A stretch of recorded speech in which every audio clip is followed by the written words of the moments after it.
Hi, good morning. Welcome sa ating channel, TNC. Ang devotion po natin ngayon ay tungkol sa ating kaligtasan. Tayo po ba ay ligtas na? Meron po ba tayong katiyakan tungkol sa ating kaligtasan? So alam po ba natin na binigyan tayo ng kaligtasan ng Diyos at Kanyang binigyang kasiguraduhan at katiyakan na tayo ay ligtas na upang sa gayon magkaroon tayo ng kapanatagan.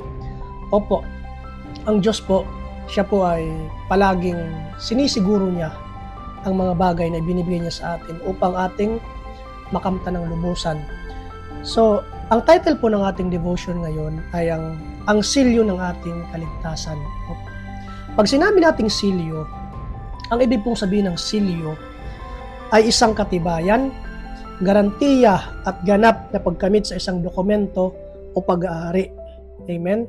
So, ang ating pong kaligtasan ay meron din pong silyo sapagkat ito po ay garantiya ng ating pagkamit sa ating kaligtasan sapagkat ang kaligtasan ay pinangako ng Diyos sa atin. So ano po yung ating kaligtasan? Ano po yung ating silyo ng ating kaligtasan?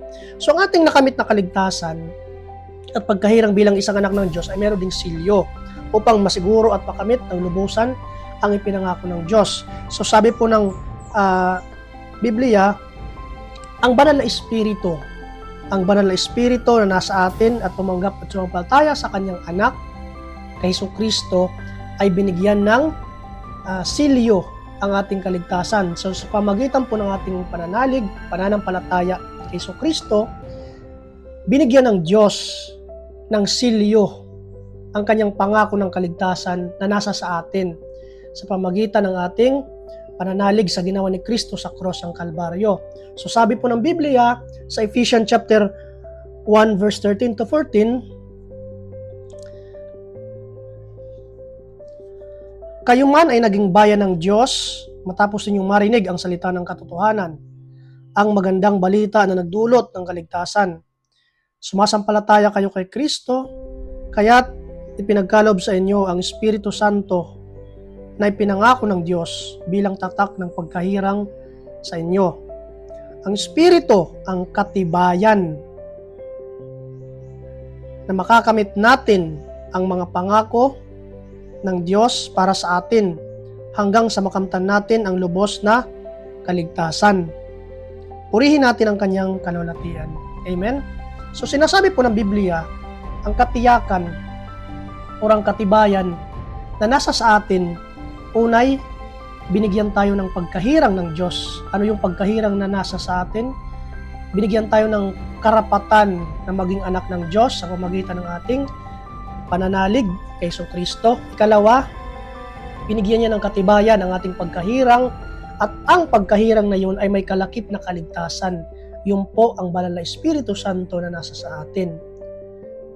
The moment na na-receive natin si Kristo sa ating buhay, tinanggap natin siya ng buong puso, lubusan sa ating buhay, pinapasok natin ang Diyos sa ating puso, sa ating buhay, binigyan natin ng kapangyarihan ng banal na Espiritu Santo upang manahan sa ating mga buhay. Sapagkat siya ang tatak ng ating kaligtasan, ang katibayan na tayo po ay ligtas na sa pamagitan ng ating pananalig kay Jesucristo at sa kanyang ginawa sa cross ng Kalbaryo. So ang banal na Espiritu na nasa atin na tumanggap at sumampalataya sa kay Kristo, siya po ang silyo ng ating kaligtasan. Ang banal na Espiritu ang ating tagapamagitan or advocate. Dito po sa lupa, ang banal na Espiritu ang ating tagapamagitan or ating advocate. So ano pong ibig sabihin ng advocate? Ang advocate po, siya po yung ating tagapayo, kaagapay, guro, at nagbibigay ng ating pananalig kay Jesucristo. Sapagkat walang ibang itinuturo ang ating advocate, kundi lahat ng katotohanan mula sa Diyos. So, yung ating advocate, which is the Holy Spirit, siya po yung ating nagtuturo sa atin, gumagabay sa atin, nagbibigay ng kaalaman, nagtuturo tungkol kay Kristo sa lahat ng katotohanang na-receive niya mula sa Diyos. Sa pag ginaguide tayo ng banal na Espiritu na mas makilala pa natin ng lubusan ang Panginoong Hesus. ma-reveal sa ating mga puso at isipan kung sino si Kristo, sino yung anak ng Diyos na tinanggap natin upang mas lalo pang lumalim ang ating pagkilala, ang ating pananampalataya, ang ating samahan sa Panginoong Hesus sa pamagitan ng Banal na Espiritu na sa atin. Kaya po tinawag siyang advocate.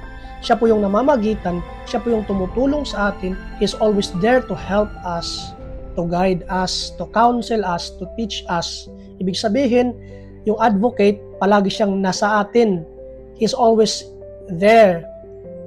Palagi po siyang namamagitan sa atin para sa ating kapakanan. Yan po yung advocate. Sa Greek word, original term po ng advocate, paraklito, meaning the one who is alongside with us, and that is the Holy Spirit. Amen? So ang Banal na Espiritu ay nananahan sa atin in 1 Corinthians chapter 6 verse 9.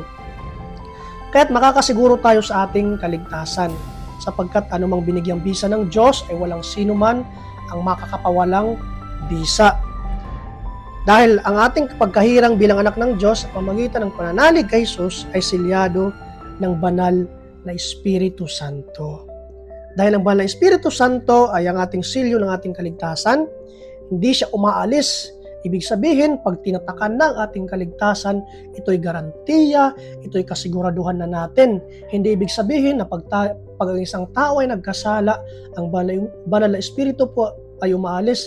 Hindi po ganoon ang Banal na Espiritu, sapagkat ang anumang tinatakan ng Diyos, anumang binigyang bisa ng Diyos, walang sino man ang makakapawalang bisa. May kasiguraduhan, may katiyakan tayo sa pangakong ating tinanggap sa pamagitan ng Banal na Espiritu Santo. So sabi po sa Ephesians chapter 4 verse 30, sa tuwing tayo ay lumalayo, nagkakasala sa Diyos, dahil ang Diyos ay hindi nagbabago sa kanyang mga pangako, patuloy niya pa rin tayong pinapaalalahanan sa pamagitan ng Banal na Espiritu Santo. Pinapaalalahanan po tayo ang Banal na Espiritu Santo kapag tayo po ay nagkakasala sa Diyos. Ang Banal na Espiritu Santo, hindi po siya umaalis. Siya po ay namimighati. Opo, sapagkat siya ay isang persona.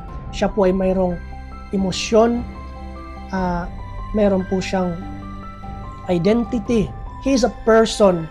He is a person living inside of us because we are the temple of the Holy Spirit. Opo.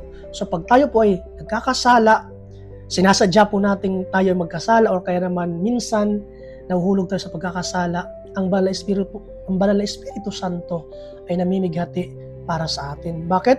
Hindi po siya nalulugod sa kasalanan. Hindi po siya nagkakaroon ng kasiyahan, kaluguran sa mga bagay na taliwas sa kalooban ng Diyos, at yun ay ang kasalanan. Amen? So, pag tayo po nagkakasala, hindi po umalis ang Banal na Espiritu Santo. Siya po ay namimighati at patuloy siyang nagpapaalala sa atin.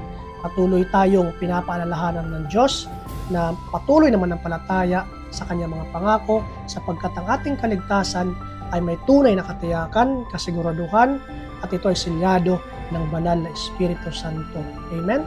So po tayo po ay manalangin at magpasalamat sa Panginoong Hesus sa pagkakataong ito na binigay niya sa atin, sa oportunidad na binigyan niya tayo ng kasiguraduhan sa kanyang mga pangako, at ito po ay ating natatamasa sapagkat ito'y kalakip ng kanyang tipan sa atin, ang bagong tipan na nasa Kristo Jesus. So tayo po ay manalangin. Amang Diyos, mahabagin sa lahat, salamat po sa iyong kabutihan, pagmamahal, kalinga.